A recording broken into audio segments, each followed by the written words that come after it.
Class आज हम शुरू करेंगे unit number 4 determination of income and employment. Okay, तो ये जो चैप्टर है determination of income and employment, ये अगर मैं एग्जामिनेशन में इसके वेटेज की बात करूं तो लगभग 10 मार्क्स का वेटेज है इसका। 10 नंबर तक का ये बोर्ड के एग्जामिनेशन में पूछा जाता है, 10 मार्क्स तक का। थोड़ा सा बड़ा चैप्टर है, तो इसे खत्म करने के लिए लगभग 4 क्लासेस लगेंगी और मैं 4 क्लासेस के अंदर ये पूरा चैप्टर जो है फिनिश कर दूंगा। तो अच्छे से जरा आप पूरा का पूरा चैप्टर समझना बहुत डीपली, ठीक है। वैसे तो 10 मार्क्स का है, पर कभी कभी क्लास ये आपका 12 मार्क्स का भी आ जाता है, 11 मार्क्स के भी आ सकता है। ऑन एन एवरेज मैंने बोला, ऑन एन एवरेज ये 10 मार्क्स का है, ऑन एन एवरेज 10 नंबर का है, लेकिन ये 10-12 नंबर तक का भी आ सकता है। क्लियर है यहाँ तक? चलो, तो शुरू करते हैं। पूरा का पूरा चैप्टर ध्यान से समझना, नोट्स मैंने दे दिए हैं। जिन बच्चों को नहीं मिले होंगे वो मुझे पर्सनली मैसेज कर देना, मैं नोट्स दे दूंगा आपको। लेकिन ध्यान रखना, चैप्टर बड़ा है, तो बिल्कुल भी लापरवाही मत करना इस चैप्टर में। पूरा का पूरा चैप्टर एंड तक देखना अच्छे से, ठीक है। और इसको कोशिश करना कि साथ में ही लर्न आप लोग कर लो। क्लियर है यहाँ तक? चलो शुरू करते हैं chapter determination of income and employment. इसके अंदर सबसे पहला जो टॉपिक है वो है एग्रीगेट डिमांड। क्लास, ये एक वर्ड है एग्रीगेट, और एग्रीगेट का मतलब होता है टोटल। एग्रीगेट का मतलब है टोटल। तो एग्रीगेट डिमांड का मतलब क्या होता है? It refers to the total demand for all goods and services in an economy during a fiscal year. 1 अप्रैल से लेकर 31 मार्च तक, यानी कि एक जो ईयर होता है ना फिस्कल ईयर, वो 1 अप्रैल से होता है और 31 मार्च तक चलता है। तो 1 अप्रैल से 31 मार्च तक ये पूरे साल भर में देश के अंदर जितनी भी डिमांड हुई है वो एग्रीगेट डिमांड है। पूरे साल में सुई से लेके जहाज तक जितनी भी चीजों की देश के अंदर डिमांड हुई है उसको हम लोग बोलते हैं क्लास एग्रीगेट डिमांड। क्लियर है क्लास यहां तक? एडी। अब एग्रीगेट डिमांड किन किन कंपोनेंट से क्लास मिलके बनाए? तो components of aggregate demand, component सबसे पहला है class private final consumption expenditure. इसको हम लोग हाउस होल्ड एक्सपेंडिचर भी कहते हैं। प्राइवेट फाइनल कंजप्शन एक्सपेंडिचर को हम लोग हाउस होल्ड एक्सपेंडिचर भी कहते हैं। आप लोगों का, हम लोगों का जो भी घरेलू खर्चा है वो सारा का सारा कंजप्शन एक्सपेंडिचर है। It is also called house hold expenditure. It depends upon the level of disposable income. Sir, ये डिस्पोजेबल इनकम क्या होता है? बच्चों, हम जब भी पैसा कमाते हैं तो हमें उस पैसे में से, क्लास समझना, वाई का मतलब है इनकम, और हमें उस पैसे में से सरकार को टैक्स देना होता है। टैक्स देने के बाद जो इनकम बचती है उसको बोलते हैं disposable income. Income after paying tax is disposable income. तो हाउस होल्ड कंजप्शन एक्सपेंडिचर, हम लोग, आप लोग कंजप्शन पे जो भी खर्चा करते हैं क्लास, वो डिपेंड करता है हमारी इनकम के ऊपर। अगर हमारी इनकम ज्यादा है तो हमारा कंजप्शन एक्सपेंडिचर भी ज्यादा होगा, एंड वाइस से वर्सा मतलब अगर हमारी इनकम कम है तो कंजप्शन एक्सपेंडिचर भी कम होगा। अच्छा क्लास, सुनो मेरी बात। कंपोनेंट का मतलब क्या होता है कि किन किन चीजों से एग्रीगेट डिमांड बनता है, और एग्रीगेट वर्ड का मतलब क्या होता है? टोटल। एग्रीगेट वर्ड का मतलब सिंपल मीनिंग क्या है क्लास? टोटल। तो एग्रीगेट डिमांड मतलब पूरे देश में, हम मैक्रो इकोनॉमिक्स पढ़ रहे हैं तो हम पूरी इकोनॉमी की, पूरे देश की बात करेंगे। तो पूरे देश में जितनी भी डिमांड हो रही है, टोटल डिमांड पूरे देश में जो भी हो रही है उसको बोलते हैं एग्रीगेट डिमांड। क्लियर है यहाँ तक? और कंपोनेंट में इसका जो पहला कंपोनेंट है वो है private final consumption expenditure. Class, component examination में आता है कि आपको कंपोनेंट लिखने हैं, राइट एनी 3 और एनी 4 कंपोनेंट, या write the components of aggregate demand, then you have to write the component with explanation. ठीक है, तो ये जो मैंने लिखा है आपको एक्सप्लेन करना पड़ेगा। सेकंड है इन्वेस्टमेंट एक्सपेंडिचर। किसका इन्वेस्टमेंट है क्लास? Private investment expenditure. हम लोग और आप लोग इन्वेस्टमेंट पे जो भी खर्चा करते हैं वो इन्वेस्टमेंट एक्सपेंडिचर कहलाता है। It refers to it refers to the expenditure by the private investors on the purchase of such goods which add to their stock of capital। Plus वो सामान लाइक मशीन हो गया, बिल्डिंग हो गया, furniture हो गया, कंप्यूटर हो गया, इक्विपमेंट्स हो गया। तो इन सब चीजों में हम जो भी पैसा इन्वेस्ट कर रहे हैं उस खर्चे को हम लोग क्या कहते हैं? Investment expenditure. क्लियर है यहाँ तक? बताया तो, डिस्पोजेबल इनकम का मतलब होता है इनकम में से टैक्स देने के बाद जो बचता है, ये रहा वाईडी यानी कि डिस्पोजेबल इनकम। अगर मैं अपनी इनकम में से टैक्स की पेमेंट कर दूं, सरकार को मैं टैक्स दे दूं, तो जो इनकम बचेगी, मान लो मैं 40,000 कमाता हूँ, सरकार को देता हूँ टैक्स 4,000, तो जो 36,000 है, 36,000 रुपए जो है, वो हमारा डिस्पोजेबल इनकम है। बच्चों इन्वेस्टमेंट कितने टाइप के होते हैं? दो। पहला होता है इंड्यूस इन्वेस्टमेंट, दूसरा होता है ऑटोनोमस इन्वेस्टमेंट। इंड्यूस इन्वेस्टमेंट क्या होता है? It refers to the investment which is made with the motive of earning profit. Class ध्यान रखना, वो इन्वेस्टमेंट जिसको पैसा कमाने के लिए, प्रॉफिट कमाने के लिए किया गया है, उसको बोलते हैं induce investment. It is generally done in private sector. कौन करता है class? Private sector. It depend upon the level of income. Induce investment का moves upward from left to right.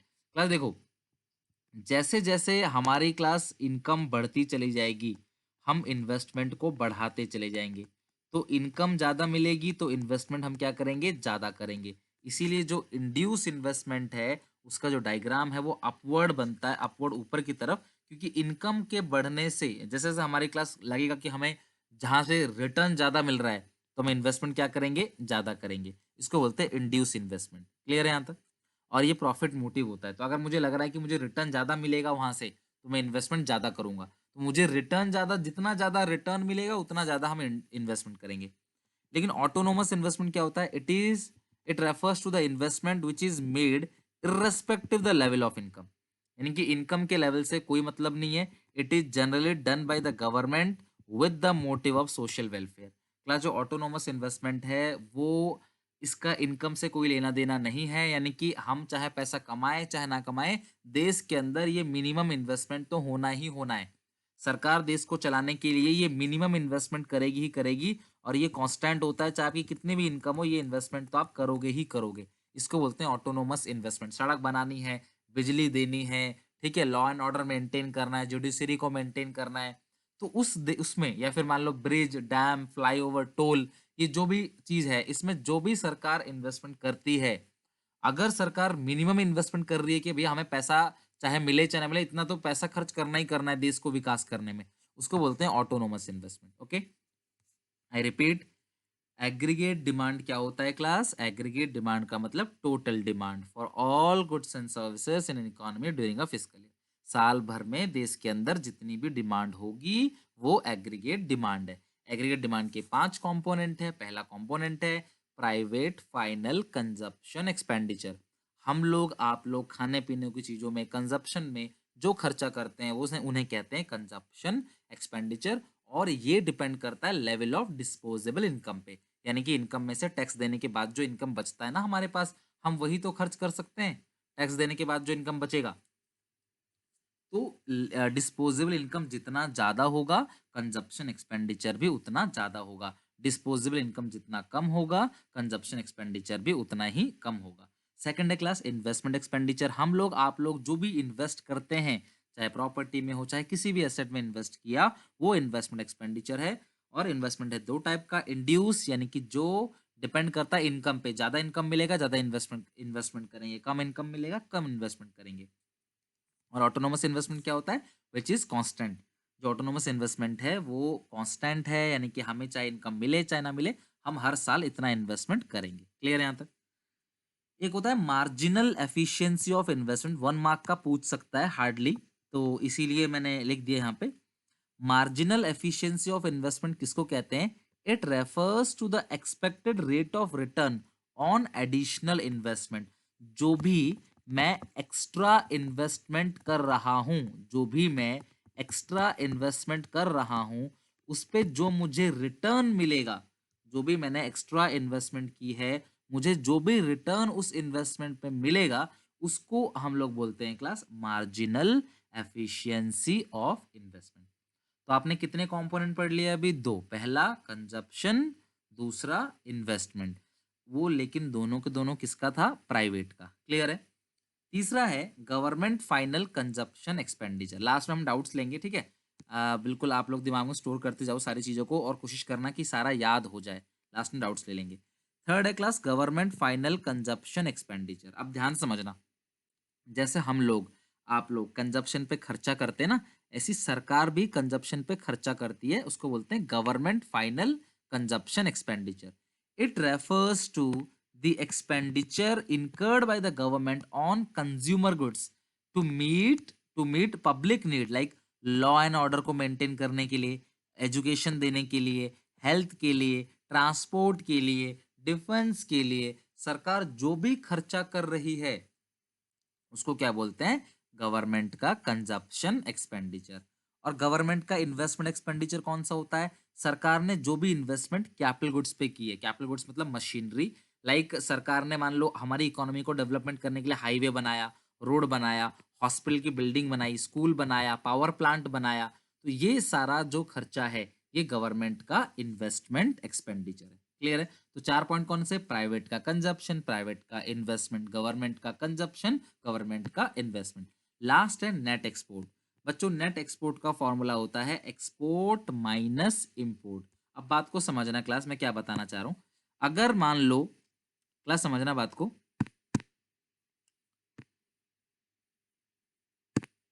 अगर मान लो इंडिया से जो सामान आपने, मतलब जो भी सामान क्लास हमने इंडिया में बनाया है, जो भी सामान आपने इंडिया में मान लो बनाया है, ठीक है।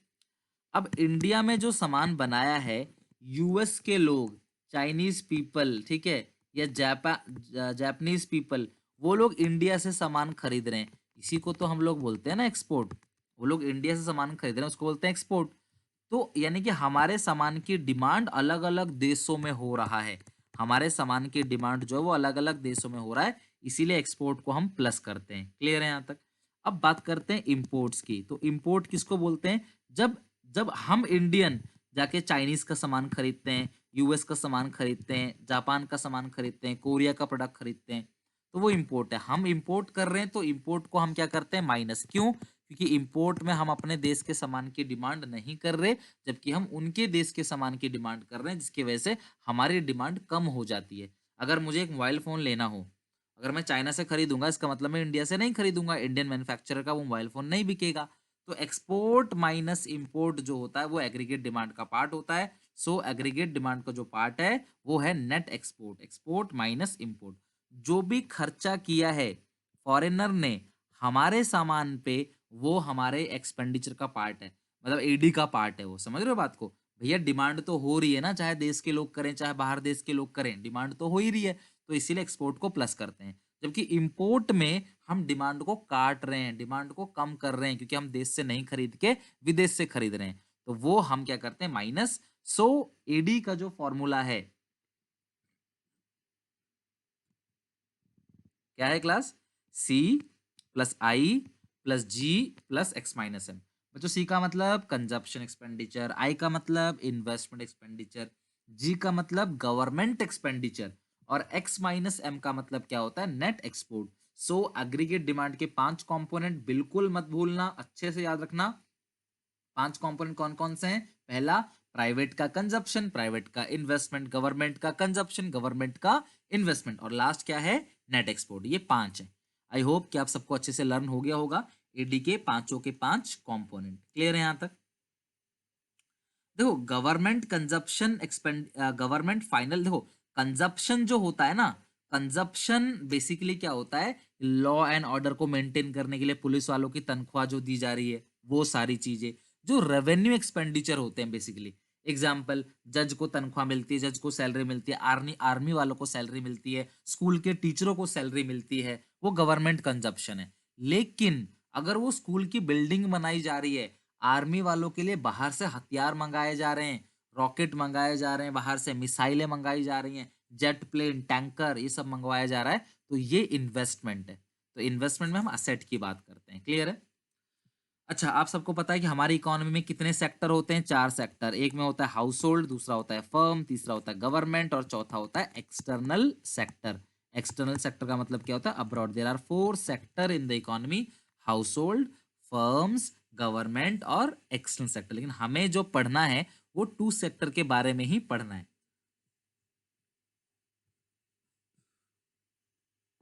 तो 2 सेक्टर इकोनॉमी में जो एडी का फॉर्मूला होता है वो सी प्लस आई होता है। पता है क्यों? क्लास सुनो, 2 सेक्टर में कौन कौन होता है? 2 सेक्टर में क्लास कौन कौन है? हाउस होल्डर फर्म, सरकार नहीं है, और एक्सटर्नल सेक्टर नहीं है। जब सरकार नहीं है तो गवर्नमेंट एक्सपेंडिचर नहीं होगा, अगर एक्सटर्नल सेक्टर नहीं है तो एक्सपोर्ट इंपोर्ट नहीं होगा। सो जो एडी का फॉर्मूला बनेगा वो क्या बनेगा, सी प्लस आई कंजप्शन प्लस इन्वेस्टमेंट। क्लियर है यहाँ तक, सी प्लस आई कंजप्शन प्लस इन्वेस्टमेंट। और जब भी मैं कंजप्शन की बात करता हूं तो वो डिजायर कंजप्शन है, इन्वेस्टमेंट की बात करता हूं तो वो डिजायर इन्वेस्टमेंट है, कितना कंजप्शन होने वाला है, कितना कंजप्शन देश के अंदर होगा उसकी क्या उम्मीद है, और कितना क्लास जो है इन्वेस्टमेंट देश के अंदर होने वाला है, वो सारी चीजें क्लास डिजायर्ड कंजप्शन है, डिजायर्ड इन्वेस्टमेंट है। सो एडी का फॉर्मूला क्या हो गया क्लास, बताओ, सी प्लस आई कंजप्शन प्लस इन्वेस्टमेंट। आ जाओ क्लास शेड्यूल पे। तो अभी डायग्राम जो बनवाऊंगा ना क्लास, आप मेरे साथ खुद बनाना, ठीक है।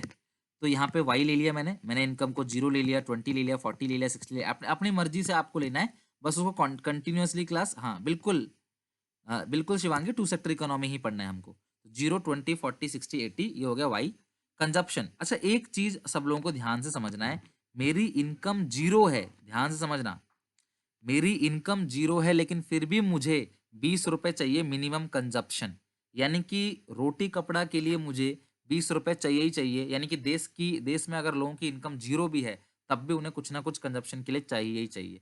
तो यानी कि इनकम 0 कंजप्शन 20 है, इनकम 20 कंजप्शन 25, इनकम 40 कंजप्शन 30, जैसे जैसे इनकम बढ़ रहा है कंजप्शन भी बढ़ रहा है। और इन्वेस्टमेंट को मैं कांस्टेंट मान रहा हूँ, क्योंकि ये कौन सा इन्वेस्टमेंट है, जो इन्वेस्टमेंट कांस्टेंट होता है उसको बोलते हैं ऑटोनोमस इन्वेस्टमेंट, ध्यान रखना, जो इन्वेस्टमेंट कांस्टेंट है उसको बोलते हैं ऑटोनोमस इन्वेस्टमेंट। एडी का फॉर्मूला सी प्लस आई, इन दोनों को जोड़ दिया, 30, 35, 40, 45, 50, तो ये आ गया आपका aggregate demand, AD is equal to C plus I. Clear है यहाँ तक, चलो अब एक बार मेरे साथ साथ आ जाओ, सब लोग डायग्राम बनाओ, ठीक है।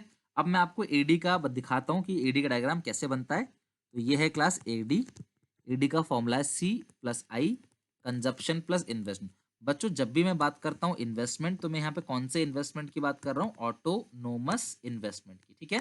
कौन सा इन्वेस्टमेंट की क्लास, ये ऑटोनोमस इन्वेस्टमेंट, ये आई है। नीचे हमेशा आता है level of income slash output. अब मैं आपको ये सिखाऊंगा कि इनकम स्लैश आउटपुट क्यों लिखा है, लेवल ऑफ इनकम कह लो, लेवल ऑफ आउटपुट कह लो, बात बराबर है। लेवल ऑफ इनकम कहो चाहे लेवल ऑफ आउटपुट, वो एक ही बात है, मैं बताऊंगा, आप मेरे साथ साथ बनाओ, कोई भी खाली नहीं बैठेगा।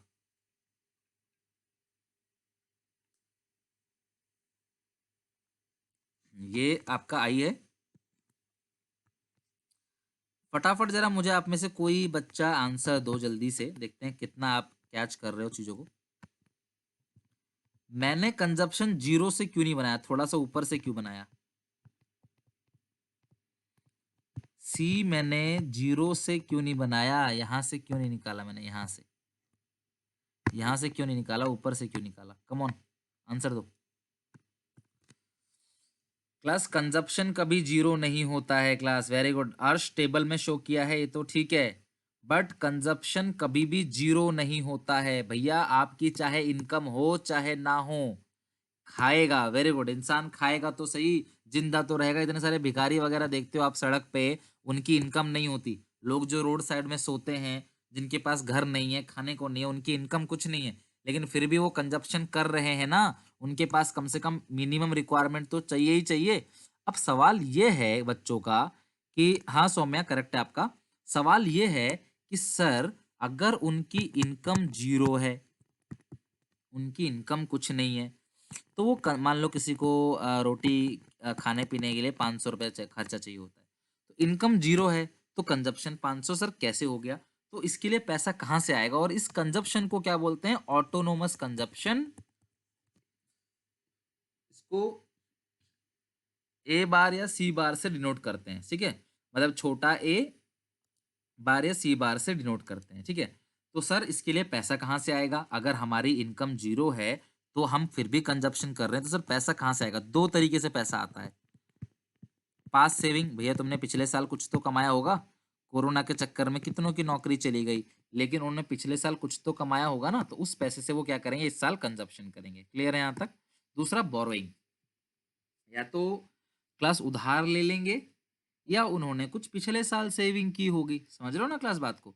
तो एडी का जो फॉर्मूला है वो आ गया कंजप्शन प्लस इन्वेस्टमेंट यानी कि C+I। ओके, तो अब मैं इसको जोड़ लेता हूँ C+I को, ये बन जाएगा AD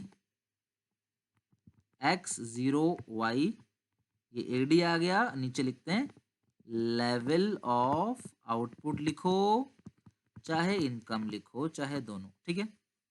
तो ये तो हो गया क्लास आपका आई, ठीक है, ये हो गया आई, मान लेते हैं ये हो गया सी, उतने ही गैप से यहाँ बन जाएगा क्लास एक एडी, ठीक है। और बच्चों जरा मुझे बताओ फटाफट सब लोग, ये डिस्टेंस क्या है एडी और सी के बीच का, जो ये डिस्टेंस है, the vertical distance between AD and C is, फटाफट the vertical distance between, answer चाहिए मुझे, the vertical distance between AD और सी, बताओ। ये सी है, ये एडी है, और एडी और सी के बीच का डिफरेंस क्या है, इन्वेस्टमेंट। बिल्कुल, नव्या करेक्ट है, कोमल करेक्ट है, शरस बिल्कुल सही है, ठीक है। तो भैया ये जितना भी आई है इसी को जोड़ा है, एडी का फॉर्मूला क्या होता है, एडी का फॉर्मूला होता है C+I, तो एडी माइनस सी क्या होगा, आई तो होगा, एडी में से सी घटाओगे तो क्या आएगा, इन्वेस्टमेंट। और ये कौन सा इन्वेस्टमेंट है क्लास, कौन सा इन्वेस्टमेंट है बताओ जरा फटाफट, ऑटोनोमस है या इंड्यूस है, जिस इन्वेस्टमेंट की बात करते हैं, जो इन्वेस्टमेंट सेम होता है क्या कहते हैं उसको, जो इन्वेस्टमेंट बिल्कुल कांस्टेंट होता है, ऑटोनोमस। वेरी गुड, क्लियर है, चलो मतलब आप बिल्कुल अच्छे से समझ रहे हो, वेल डन। तो ये फॉर्मूला आपने नोट कर लिया होगा एडी का, AD is equal to C+I, consumption plus investment. क्या कंजप्शन कभी जीरो हो सकता है, बिल्कुल नहीं, कंजप्शन जीरो नहीं। अच्छा, जो अगर हमारी इनकम जीरो है, ये क्लास सुनो, हमारी इनकम तो जीरो है, तो इस टाइम पे आप जो भी कंजप्शन कर रहे हो उसको हम लोग क्या कहते हैं, autonomous consumption. When income is zero then consumption is autonomous consumption.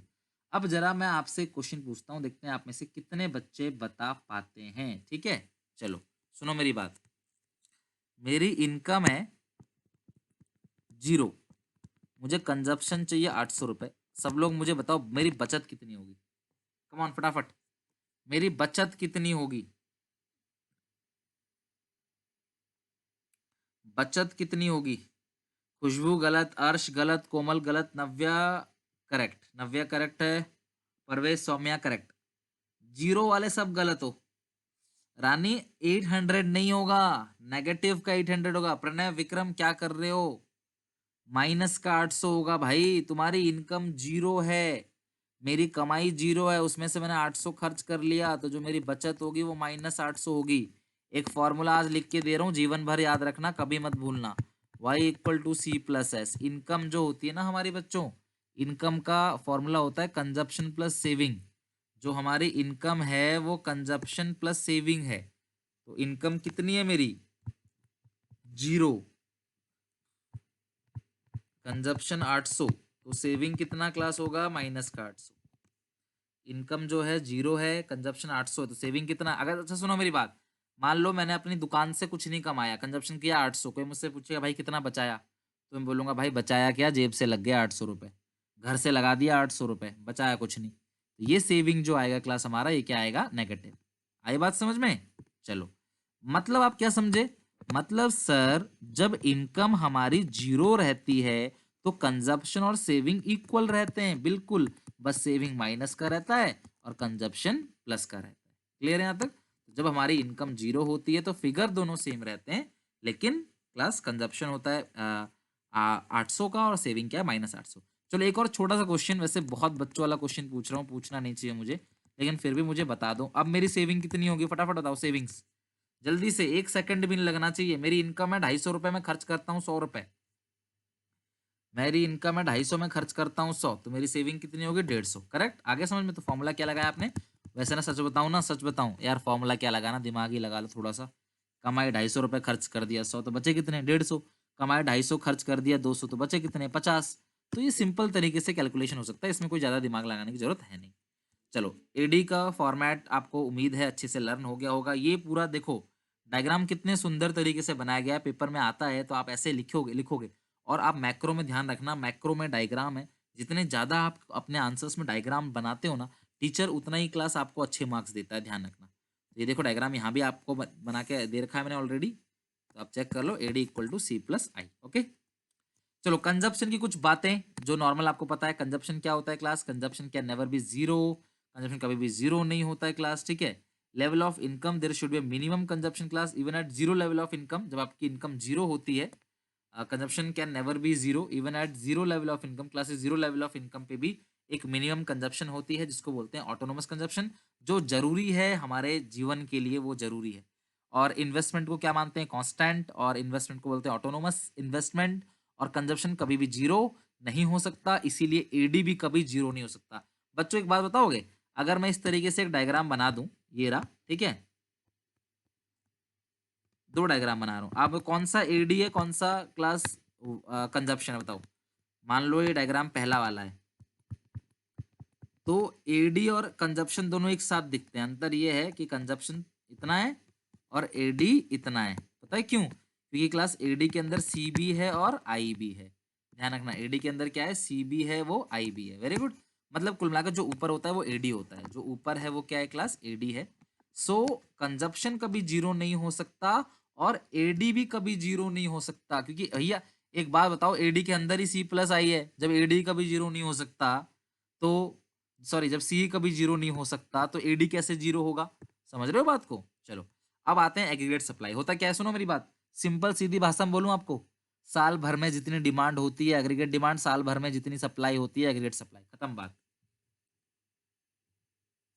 Total demand aggregate demand, total supply aggregate supply. आगे बात समझ, साल भर में जितनी भी डिमांड हो रही है वो एग्रीगेट डिमांड है, और साल भर में जितनी भी सप्लाई हो रही है वो एग्रीगेट सप्लाई है। अब आते हैं इस पे, components of aggregate supply. As के कंपोनेंट कौन कौन से हैं? क्लास एएस के दो कंपोनेंट है, पहला है कंजप्शन, दूसरा है सेविंग। ध्यान रखना, एडी के 5 कंपोनेंट याद है ना सबको? बिल्कुल, सप्लाई जीरो हो सकती है, कोई इशू नहीं है, ठीक है। जो एएस है वो, उसके दो पार्ट हैं, पहला है कंजप्शन, दूसरा कंजप्शन के बारे में बता चुका हूं आपको, इनकम का वो हिस्सा जो खर्च कर दिया वो कंजप्शन है, और इनकम का हिस्सा जो खर्च नहीं किया वो सेविंग्स है। ध्यान रखना, इनकम का वो हिस्सा जो हमने खर्च कर दिया तो वो कंजप्शन है, और इनकम का वो हिस्सा जो हमने खर्च नहीं किया वो हमारी सेविंग्स है, वो हमारी बचत है। ध्यान रखना, तो एएस का फॉर्मूला क्या हो गया, C plus S, consumption plus saving. और इवन इनकम का जो फॉर्मूला है वो भी है C plus S, consumption plus saving. अच्छा एक मुझे बात बताओ, आपने एक पढ़ा होगा ना 11th सॉरी छोटी क्लासेस में, कि अगर ए एस का फॉर्मूला सी प्लस एस है और वाई का फॉर्मूला भी सी प्लस एस है, तो बचपन में आपने पढ़ा होगा आर एच एस अगर इक्वल है तो एल एच एस भी इक्वल होगा, है ना? तो ए एस किसके बराबर होगा, वाई। समझ रहे हो क्लास बात को, ए एस वाई के बराबर होगा। अच्छा मुझे बच्चों एक बात बताओ, ए एस का मतलब इनकम, और ध्यान रखना मैं जब भी इनकम की बात करूंगा, बच्चों मैं जब भी इनकम की बात करूंगा उसको हम लोग बोलते हैं नेशनल इनकम। जब भी मैं बोलूंगा इनकम तो इसका मतलब क्या है, नेशनल इनकम। और सप्लाई का मतलब क्या होता है क्लास, आउटपुट। एक बात समझना, एक फैक्ट्री के अंदर अगर 10 लाख का माल बनता है तो वो फैक्ट्री 10 लाख की इनकम जनरेट कर रहा है। ध्यान रखना, एक फैक्ट्री में 20 लाख का माल बनता है तो वो फैक्ट्री 20 लाख की इनकम जनरेट करता है। तो इनकम मतलब की क्लास वाई, और एएस क्या होता है, आउटपुट। तो आउटपुट ही इनकम के बराबर है। ध्यान रखना, अग्रीगेट सप्लाई ही हमारा नेशनल इनकम है। AS is equal to Y, aggregate supply is equal to national income. हमारा जो अग्रीगेट सप्लाई है वही इनकम है। इसीलिए तो बच्चों मैं आपको हमेशा बोलता हूं, आउटपुट या इनकम एक ही बात है। नेशनल इनकम याद करो, नेशनल इनकम भी तो आउटपुट मेथड से निकालते थे। आउटपुट का मतलब क्या था, प्रोडक्शन मेथड। क्लियर है क्लास यहां तक?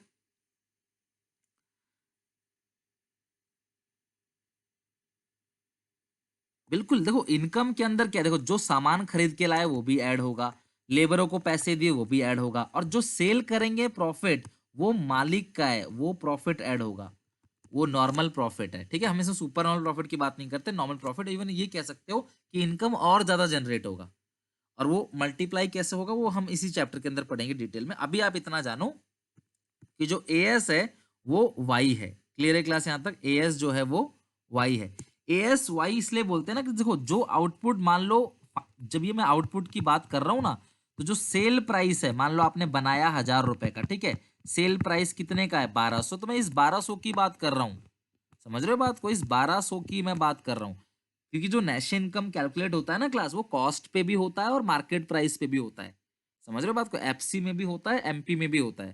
तो अभी आपको इतना डीपली जाना नहीं है, बस आपने ध्यान रखना है कि आउटपुट से ही इनकम जनरेट होता है, तो output is equal to income.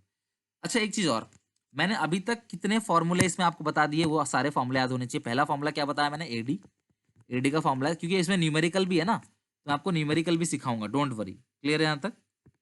AD equal to C plus I, A S is equal to C plus S, और y is equal to A S. अभी मैंने आपको इतने, अभी और फॉर्मूले बढ़ेंगे धीरे धीरे। तो ये तीनों मैंने आपको क्लास फॉर्मूला बता दिया, AD equal to C plus I, A S C plus S, और y जो है वो ए एस के बराबर है। ये तीनों चीजें आपने ध्यान रखनी है। ओके, तो सुनो मेरी बात। इनिशियली शुरुआती दौर पर क्लास सेविंग्स जो है वो माइनस में होगा, लेकिन धीरे धीरे सेविंग जो है वो पॉजिटिव होगा। यानी कि देखो, अगर कोई शुरू में बोले तो बचत कितना है, तो शुरू में तो भी कुछ नहीं बच रहा, घर से लगाना पड़ रहा है।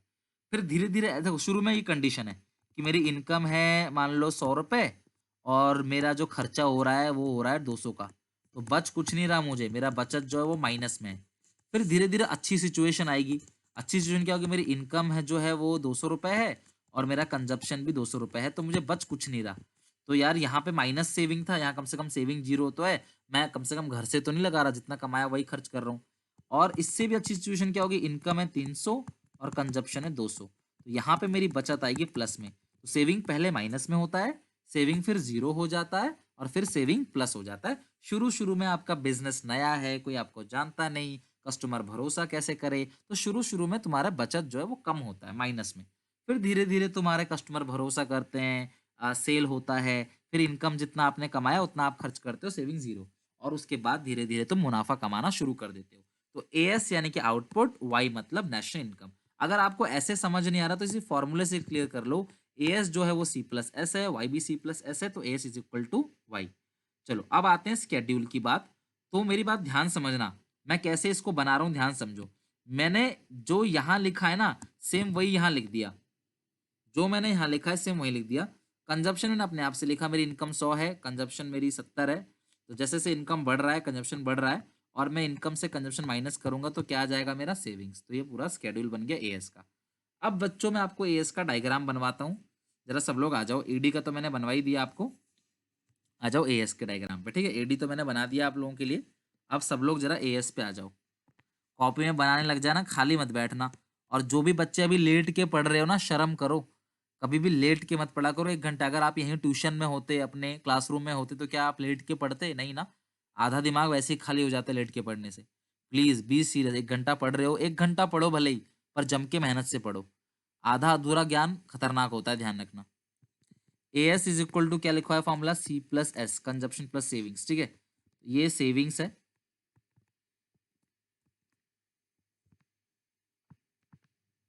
तो सेविंग जो है ना, जो हमारी सेविंग्स है वो इनिशियली स्टेज में माइनस में होता है, फिर जीरो, और फिर प्लस। इसलिए मैंने इसको एक्स एक्सिस के नीचे मतलब वाई डैश में रखा है, ठीक है, नेगेटिव।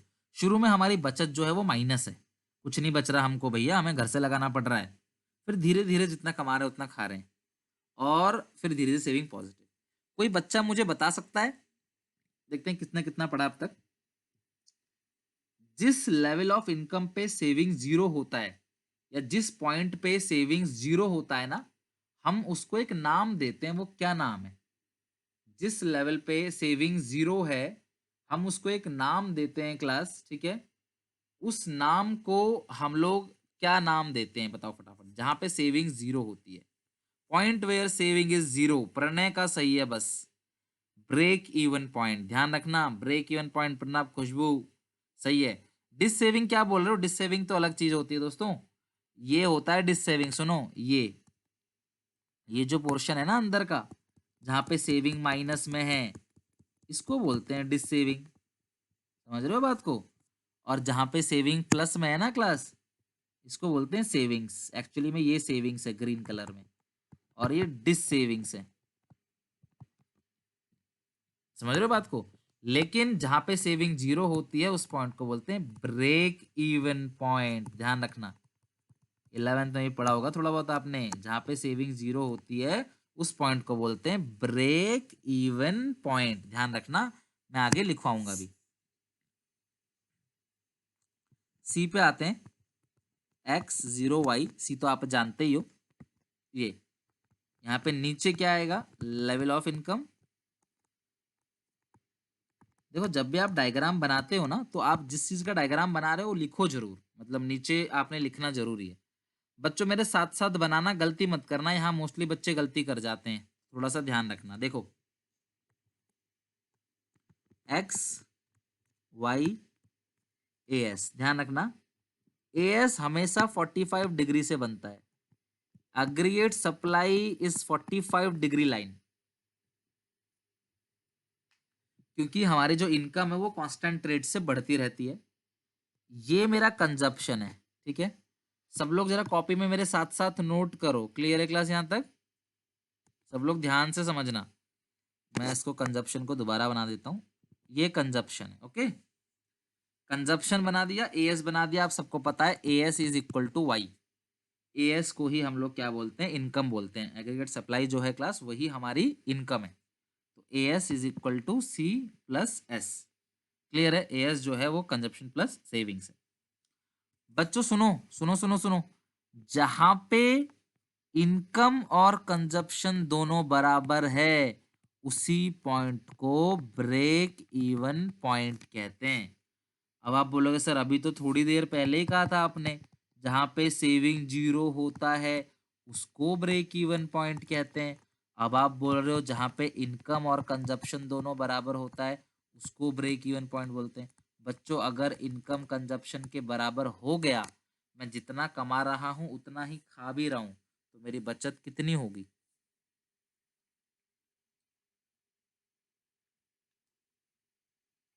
बोलो। 1000 रुपए कमाए, 1000 रुपए खा लिए। 1000 रुपए कमाए, 1000 रुपए खा लिए, तो बचत क्या है? 0। तो ब्रेक इवन पॉइंट कौन सा होता है class? Break even point is a point where consumption is equal to income और here savings is equal to 0। यानी कंजप्शन इनकम के बराबर है या सेविंग्स जो है वो 0 है। तो इस पॉइंट को हम लोग कहते हैं break even point, where income is equal to consumption. Income जो है कंजप्शन के बराबर है या जो सेविंग्स है वो 0 है, तो इसको बोलते हैं हम लोग ब्रेक इवन पॉइंट। जहाँ बचत हमारी 0 है या फिर जो हमारी इनकम है वो कंजप्शन के बराबर है। क्लियर है यहाँ तक? तो उसको बोलते हैं। सुमित कोई डाउट है तो फटाफट चैट में पूछ लो, where saving is equal to 0। अब मेरी बात सुनना, अब यहां से अभी खत्म नहीं हुआ है, यहां से एक परपेंडिकुलर ड्रॉ करो, इस लाइन को नीचे तक लेके चलो, इसको वाई डैश। ये आपने 2 लाइन छोड़ा है यहाँ पे, है ना, ये ए बार है, वही 2 लाइन नीचे भी छोड़ना। जो अभी मुझे एएस का डायग्राम बनाने दो, ठीक है। कंजप्शन इंटरसेक्टिंग, कंजप्शन हाँ बिल्कुल सी वाई को इंटरसेक्ट करेगा, जरूर करेगा कहीं ना कहीं, ठीक है। तो अब यहां से एक लाइन आप ड्रॉ करोगे, जो यहां से छू के निकलेगा उसको बोलते हैं सेविंग। तो एएस का जो डायग्राम है पूरा का पूरा बहुत ध्यान से समझना। जहां पे जो वाई, जहां पे क्लास वाई और सी दोनों आपस में इंटरसेक्ट कर रहे हैं वहीं ब्रेक इवन पॉइंट होता है। तो उसी के कॉरेस्पॉन्डिंग लेवल पे आपका जो सेविंग्स है वो 0 होगा। ऊपर का जो डिस्टेंस है वो प्लस में है तो वो ए बार है, नीचे का जो डिस्टेंस है वो माइनस में है तो वो माइनस ए बार है। भैया अगर ऊपर जी, अभी तो समझाया मैंने आपको, अगर आपकी 0 इनकम है तो 0 इनकम पे कंजप्शन अगर 50 है तो बचत कितनी होगी? अगर आपकी इनकम 0 है, कंजप्शन 50 है, तो सेविंग कितना होगा? -50 ही तो होगा। अगर आपकी इनकम 0 है और कंजप्शन 50 है तो जो आपकी सेविंग्स होंगी वो माइनस में ही तो होंगी ना, -50। तो ये है। तो क्लास ये हो गया आज हमारा एएस एडी पूरा का पूरा complete. Aggregate demand, aggregate supply, ये सारी चीज़ें डायग्राम वगैरह अच्छे से आप सब लोगों ने बना लिया, हालांकि नोट्स में भी है लेकिन मैंने आपको बना के दे दिया। तो इसको अच्छे से आप लोग क्लियर कर लेना। क्लियर है यहाँ तक? नहीं नहीं, मेजरमेंट नव्या, इसको पेपर में ना मेजरमेंट लेके नहीं बनाना है, ध्यान रखना। फ्री हैंड से डायग्राम बनाना है, मतलब जैसा मैंने बनाया है ना, अगर आप ऐसा बना के आते हो तो बिल्कुल परफेक्ट नंबर मिलेंगे। बस मैंने क्या किया है, रूलर का यूज़ नहीं किया है, तो आप स्केल से लाइन खींचना। मे बी आप इतनी सीधी अच्छी लाइन ना खींच पाओ, तो आप स्केल से लाइन खींचना। 1 2 3 4 लिखने की कोई ज़रूरत नहीं होती है मैक्रो इकोनॉमिक्स में, आपको बस नॉर्मली बनाना है। क्लियर है क्लास यहाँ तक? आदित्य, जो ये एक्सेप्शन केस है, बिजनेस में बैंक करप्सी हो गई, ये सब एक्सेप्शन केस है। नॉर्मल हम यहाँ पे किसी एक इंसान की बात थोड़ी कर रहे हैं, हम यहाँ पे बात कर रहे हैं पूरे देश की, पूरे नेशन की। तो अगर एक इंसान ऐसा करता है तो उससे नेशन की इनकम पे फर्क नहीं पड़ेगा। ओके, चलो ये हो गया हमारा। आ जाओ आप फटाफट। तो जहाँ पे सेविंग प्लस में है उसको बोलते हैं सेविंग्स, और जहाँ पे सेविंग्स मतलब कि माइनस है वो डिस सेविंग्स। ठीक है। अच्छा बच्चों, एक मुझे बात बताओ, सुनो मेरी बात, सुनो सुनो सब लोग समझना। ये जो सारा एरिया है, देखना जरा सब लोग, ये एरिया, इस एरिया में मुझे बताओ ज्यादा कौन है, ऊपर कौन है? ये सी, ऊपर सी है, वाई नीचे है, तो ये डिस सेविंग्स है। क्या है क्लास? ये डिस सेविंग। और इस एरिया में क्या है क्लास, देखना जरा, इस एरिया में इनकम ऊपर है और कंजप्शन नीचे है, तो इनकम ज्यादा है तो ये सेविंग्स है। भाई सीधी सी बात है यार, कमाई ज्यादा होगी तभी तो पैसा बचेगा, कमाई ज्यादा होगी तभी तो पैसा बचेगा। और कमाई अगर कम है, कंजप्शन ज्यादा है, तो उसे क्या कहते हैं हम लोग? Dissaving. तो वो हमारा डिस सेविंग है। ओके, चलो ये तो क्लियर हो गया।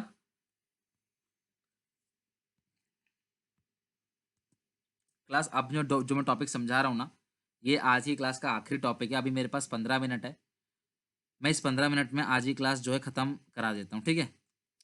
प्रणय, एडी का डायग्राम मैंने बता दिया यार आपको, मैं फिर से दिखा देता हूँ। कहाँ बनाया था एडी का डायग्राम, एक बार देख लो आप, एग्रीगेट डिमांड का। चलो फिर से बना देता हूँ, देख लो एडी का डायग्राम कैसे बनता है, सब लोग देख लो। X axis 0, Y axis AD, level of income, ये आपका सी हो गया कंजप्शन। जितना गैप आपने यहाँ छोड़ा है ना, ठीक है, और ये आई, मान लो ये आई है, ठीक है, इन्वेस्टमेंट, इतना ही गैप लेके ऊपर से बना लो, ये बन गया एडी। लो हो गया कंजप्शन, ऊपर एडी, नीचे इन्वेस्टमेंट। समझ रहे हो बात को?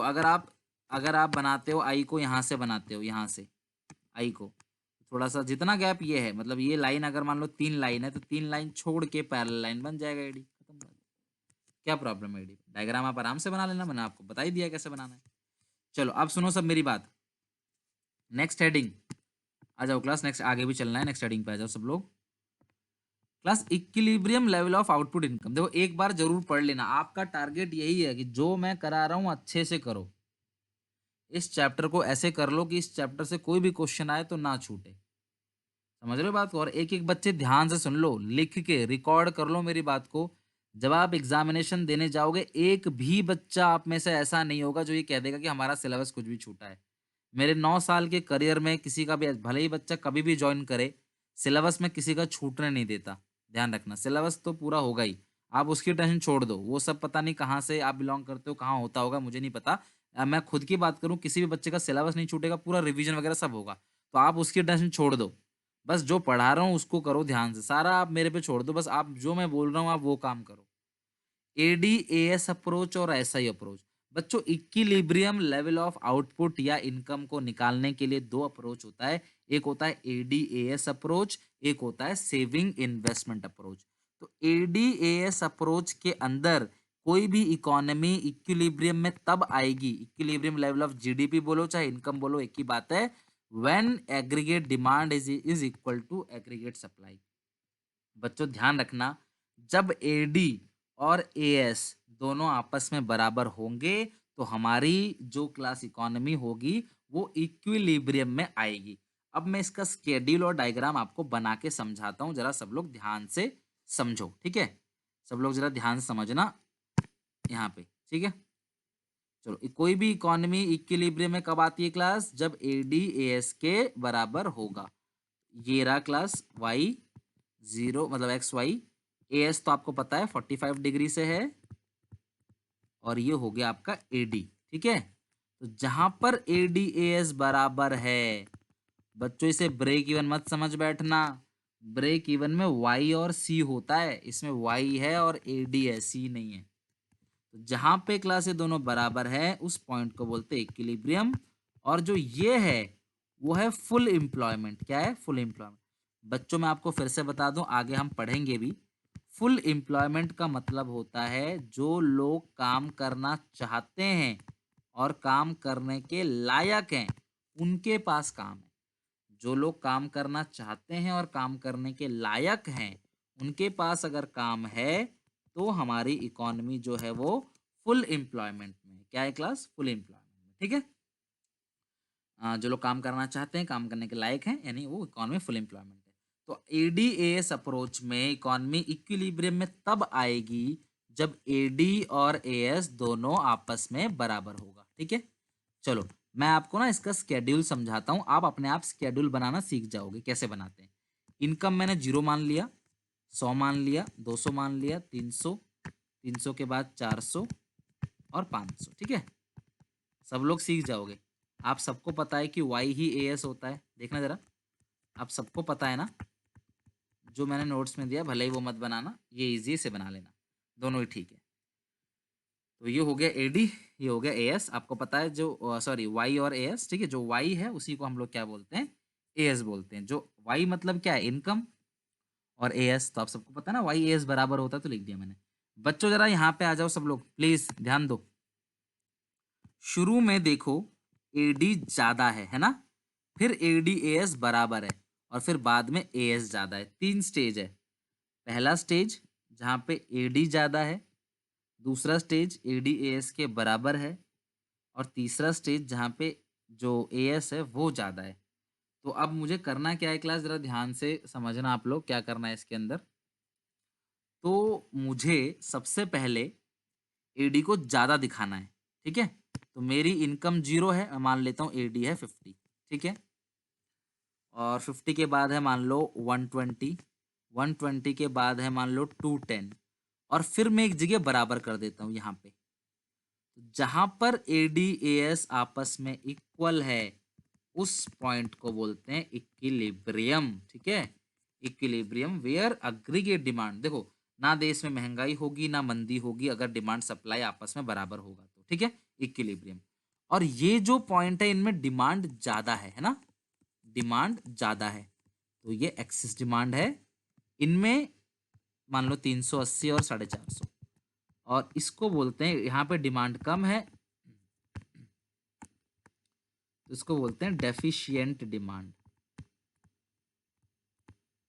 ये खत्म करके सोना क्लास किसी भी कीमत पे आज, कि भैया ये चैप्टर हमारा इतना हो गया, जितना मैं करा रहा हूँ 4 क्लास लूंगा, एक भी क्लास ज्यादा नहीं लूंगा उससे, और ये खत्म करूंगा मैं। समझ रहे हो बात को? नवंबर 10 तारीख तक मैं टारगेट ले रहा हूँ, 10-12 तारीख तक नवंबर में इसे खत्म कर दूं पूरा का पूरा मैक्रो। ठीक है। सब लोग मेरे साथ सपोर्ट करो यार, आपके सपोर्ट के बिना नहीं हो पाएगा। ठीक है। नहीं नहीं, सी नहीं होगा कोई इसमें, यही ठीक है। ये तो एडीएस का आपको खुद ही बनाना होता है शेड्यूल, इसमें थोड़ी ना कोई क्वेश्चन गिवन रहता है। इसमें तो आपको क्वेश्चन मान लो बोलेगा एक्सप्लेन एडीएस अप्रोच, तो वो जो लाइन लिखी है कि शुरू में एडीएस के बराबर होगा वो लिखोगे, स्केड्यूल बनाओगे, डायग्राम बनाओगे, बस खत्म काम, और कुछ नहीं करना। ये हो गया एडीएस अप्रोच। अब आगे आते हैं, ये हमारा पूरा एडीएस अप्रोच खत्म हो गया। अब आगे आते हैं जरा, अब आपने थोड़ा एक्सप्लेन कर देना है इसको, तो वाई क्या है, एडीएस इक्वल है 300 लेवल पे इक्विलिब्रियम है, ऐसे आपने एक्सप्लेन कर दिया। अब सवाल ये है what happen if AD is greater than AS. अब मैं आपसे क्वेश्चन पूछूंगा, यहाँ दिमाग लगेगा, सब लोग सुनो। अगर एडी एएस के बराबर है सर, अगर एडी एएस के बराबर है तो अच्छी बात है, इक्विलिब्रियम है। लेकिन अगर एडी ज्यादा है, मुझे एक बात बताओ, आपकी एक दुकान है, ठीक है, आपकी एक दुकान है, लोग डिमांड ज्यादा कर रहे हैं, तो आप सप्लाई कम करोगे ज्यादा करोगे?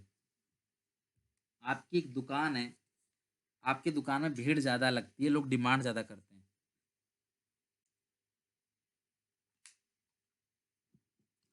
ऑब्वियस है हम सप्लाई ज्यादा करेंगे। समझ रहे हो बात को? सप्लाई ज्यादा करेंगे, सबका सही है। अच्छा अगर डिमांड लोग कम करते हैं तो, आपकी लोग डिमांड कम करते हैं तो आप सप्लाई क्या करोगे? सप्लाई कम करोगे। Well done, very good. समझ गए बात को? सप्लाई कम होगा, ठीक है। तो मतलब लोग डिमांड ज्यादा करेंगे तो हम सप्लाई बढ़ा देंगे, लोग डिमांड कम करेंगे तो हम सप्लाई को क्या कर देंगे क्लास, हम कम कर देंगे। भैया हम क्यों बनाएंगे, लोग डिमांड नहीं कर रहे, मैं दबादब सामान बना के भरे जा रहा हूँ, भैया कैसे बिकेगा वो। चलो अब आगे सुनो, सब लोग जरा ध्यान से सुनना, थोड़ा फॉर्मल लैंग्वेज देख लो इसका। What happen if AD is greater than S, when AS is less than AD, इसका मतलब flow of goods and services in the economy tends to be less than their demand.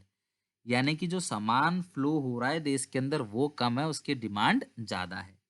Producer need to produce more goods and services in the economy, यानी कि producer को ज्यादा सामान बनाना चाहिए। क्यों, क्योंकि डिमांड ज्यादा है। यहाँ पर आपका सारा माल बिक चुका है और प्रोड्यूसर को लॉस होगा अनफुलफिल्ड डिमांड। बच्चों एक बात बता दूं, अगर कस्टमर को जब जरूरत है तब अगर आप नहीं देते ना तो उससे आपके बिजनेस को नुकसान होगा। और अगर एडी कम है तो क्या होगा, यहाँ पे एएस ज्यादा है एडी कम है, यानी कि जो फ्लो है गुड्स एंड सर्विसेज का वो ज्यादा है उसकी डिमांड से, डिमांड कम है सप्लाई ज्यादा है। तो उस सिचुएशन में आपका कुछ ऐसा माल होगा जो नहीं बिकेगा। तो उस माल को बेचने के लिए, क्लियर करने के लिए आप क्या करोगे, प्रोडक्शन में कटौती करोगे। और प्रोडक्शन में कटौती करोगे तो एएस जो है वो रिड्यूस हो जाएगा और फिर एडी के बराबर हो जाएगा। क्लियर है, एएस जो है वो रिड्यूस हो जाएगा और फिर एडी के बराबर हो जाएगा। अब आते हैं एसआई अप्रोच। नेक्स्ट है एसआई, सेविंग इन्वेस्टमेंट अप्रोच। तो सेविंग इन्वेस्टमेंट अप्रोच के अंदर कोई भी इकोनॉमी इक्विलिब्रियम में तब आएगी जब सेविंग इन्वेस्टमेंट के बराबर होगा। Economy is in equilibrium when S equal to I. ध्यान से सुनो, सीधी सी बात है, एडीएएस में एडीएएस के बराबर होगा और एसआई में सेविंग जो है वो इन्वेस्टमेंट के बराबर होगा। एडीएएस का तो मैंने बना ही दिया आप लोगों के लिए, ये रहा है ना, एडीएएस का ये बना दिया। अगर इसी में कोई सेविंग इन्वेस्टमेंट बोले तो आप एक और डायग्राम ऐसे बना सकते हो, ये इन्वेस्टमेंट है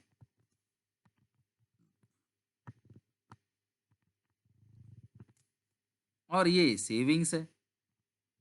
सेविंग का तो पता ही है आपको, पहले पहले नेगेटिव फिर जीरो फिर पॉजिटिव, तो ये आ गया इक्विलिब्रियम, सेम पॉइंट। देखो सुनो सुनो सुनो, ये आई ये एस, हो गया खत्म बात। अच्छा एक चीज और सुनना, एक चीज और सुनना, अगर क्लास एडीएएस के बराबर है इसका क्या मतलब है।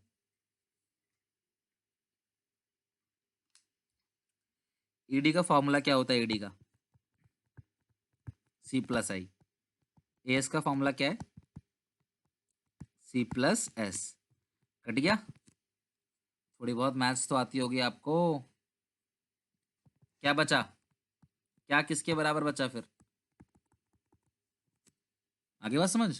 तो अगर ए डी ए एस के बराबर है इसका मतलब एस भी आई के बराबर है। तो ये बन गया आपका पूरा का पूरा आपका यहाँ पे डायग्राम, और ये बन गया स्केड्यूल। पहले सेविंग माइनस में था फिर जीरो फिर पॉजिटिव, और इन्वेस्टमेंट को मैंने कांस्टेंट ले लिया तो एस इक्वल टू आई हो गया। क्लियर है यहाँ तक, तो ये एडी एस अप्रोच हो गया और saving investment approach S I approach पूरा कंप्लीट। चलो अब जरा लोग सोच समझ के आंसर देना, आज हम यहीं तक करेंगे, नेक्स्ट क्लास में अगला टॉपिक पढ़ेंगे। पर आपका टारगेट है यहाँ तक अच्छे से आप लोगों को खत्म कर देना है यहाँ तक, ठीक है ना। 4 क्लास के अंदर खत्म करेंगे यार, बड़ा चैप्टर है, 10 नंबर पक्के, बिल्कुल लापरवाही मत कर दो। मैं पता है क्या सोच रहा हूँ, मैं सोच रहा हूँ आपको मैक्रो इतने अच्छे से करा दूं कि मैक्रो में 40 में से लगभग 30 नंबर कम से कम हर एक बच्चे के आए, 40 में से मिनिमम 30, मिनिमम बोल रहा हूँ कि कम से कम कमजोर से कमजोर बच्चों को भी 30 नंबर आए, ताकि कम से कम वो ये तो फिक्स हो जाए सर हम फेल तो किसी कीमत पे नहीं हो सकते, क्योंकि हमारा इकोनॉमिक्स में मैक्रो के अंदर 30 तो हमारा इसी मैक्रो में ही आ जाएगा। आउट ऑफ 40 30 तो मैक्रो के अंदर ही ले आएंगे। बाकी फिर इंडियन इकोनॉमी की पूरी किताब है 40 नंबर की, उसमें भी 40 में से खींचेंगे नंबर। आपको पूरी, मैं आपके बहुत सोचता हूँ क्लास आप लोगों के लिए, बस आपको मेरे साथ काम करना है। जो बच्चा इसे पढ़ के नहीं आएगा फिर यार मैं क्या ही कर सकता हूँ, एक बात खुद सोचो। आप घर पे पढ़ोगे नहीं, देखो मारने पीटने वाला डांट फटकार वाला काम सब काम प्यार से होता है। आप अपने लिए पढ़ रहे हो, आपके माँ बाप कैसे पैसा खर्च कर रहे हैं यू नो वेरी वेल, कि आपकी पेमेंट कैसे दी है वो जानते हैं। तो प्लीज़ यार इसको घर पे पढ़ के जरूर आना, आप लोगों से रिक्वेस्ट है। पढ़ लो फिर अपना एंजॉय करो, मैं कभी किसी काम के लिए मना नहीं करता, आपकी स्टूडेंट लाइफ है, आप एंजॉय इसी एज में तो करोगे, लेकिन पढ़ाई के बाद। जैसे आप खाना पीना खाते हो ना रोज, उसी तरह से रोज पढ़ाई भी किया करो। जल्दी से मुझे बता दो, फटाफट क्लास एंड करते हैं, टाइम हो गया। सेविंग अगर ज्यादा है, अरे यार लोग पैसा बचा रहे हैं, समझे क्लास बात को, लोग पैसा बचा रहे हैं, लोग पैसा बचाने में लगे हैं। तो बोलो तुम प्रोडक्शन बढ़ाओगे या कम करोगे, फटाफट मुझे आंसर दो। तुम एक प्रोड्यूसर हो, लोग खर्च करने को रेडी नहीं हैं, लोग बचा रहे हैं, वेरी गुड, सबका सही है क्लास, ठीक है। रानी करेक्ट है, सौम्या करेक्ट है, साध्वी, अभिनव, खुशबू, प्रणय, सबका सही है। डिक्रीज करेंगे, अरे भाई लोग पैसा बचा रहे हैं तो हम डिक्रीज करेंगे ना। इट इम्प्लाइज, देखो जब भी मैं बोलता हूँ सेविंग, तो मैं वो सेविंग नहीं बोलता जो हो चुकी है, मैं वो सेविंग बोलता हूँ जो होने वाली है। तो सेविंग अगर ग्रेटर देन इन्वेस्टमेंट है, तो उस सिचुएशन में क्या होगा, accordingly overall expenditure in the economy would remain lower. देश के अंदर खर्चा कम हो रहा है, लोग खर्चा कम कर रहे हैं, बचा ज्यादा रहे हैं। What is required to buy the plan output, so some output would remain unsold. कुछ माल ऐसा हो जाएगा जो बिकेगा नहीं, क्यों, अरे लोग बचा रहे हैं ना, पैसा खर्च करने को तैयार नहीं है।